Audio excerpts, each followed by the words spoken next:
جب ہم سڑکوں کی بات کرتے ہیں تو ہمیں یہ پتہ ہونا چاہیے کہ ان کا بہت فائدہ ہے اگر ہم سوچ سمجھ کے پرائرٹائز کر کے کہ ہمیں کون سی سڑک کی زیادہ ضرورت ہے. کیونکہ سڑکیں تو خیر سب کو چاہیے ہوتی ہیں, پرانی سڑکیں خراب ہو جاتی ہیں, ان کو بھی ٹھیک کرنا ہوتا ہے. ملک کے پاس جو پیسہ ہے, جو کہ ہمارے پی ایس ڈی پی یعنی ڈیولپمنٹ فنڈ سے جو پیسہ, وہ اتنا ہے نہیں کہ ہم ساری سڑکیں اس ڈیولپمنٹ فنڈ سے بنا سکیں. تو جیسے جیسے معاشرہ خوشحال ہوتا رہتا ہے تو اس کے پاس فنڈز بھی بڑھتے جاتے ہیں اور اس کی کیپیسٹی اپنے ملک میں کنیکٹیوٹی کرنے کی وہ بھی بڑھتی جاتی ہے.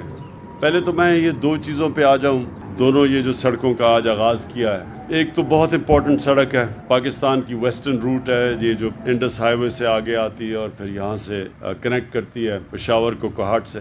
یہ بڑی امپورٹنٹ سڑک ہے اور اس میں ٹریفک بڑا ہوتا ہے, اور یہ سارا جو قبائلی علاقے کا جو کیونکہ سینٹر ہے پشاور سارے پختونخوا کا, تو ان سب کا جب ادھر آنا ہوتا ہے تو یہ بڑی امپورٹنٹ سڑک ہے جو کنیکٹ کرتی ہے سارے علاقے کو. لیکن جو دوسری سڑک جس کی آج ہم نے انوگریشن کی اور یہ آگے جا کے چترال کو کنیکٹ کرے گی گلگت تک, ابھی تو کنیکٹ کر رہی ہے شندور تک, تو آگے جب جا کے یہ گلگت کو بھی کنیکٹ کرے گی. کیونکہ میں اس سڑک پہ گیا ہوں, یہ سارا چترال سے لے کے میں نے خود ڈرائیو کر کے گیا ہوں گلگت تک. لوگوں کو پوری طرح اندازہ نہیں ہے اس کی اہمیت کا. اللہ نے ہمارے ملک میں بڑی نعمتیں بخشی ہیں, بہت نعمتیں. ایک ان میں سے بہت بڑی نعمت ہمارے ناردرن ایریاز ہیں.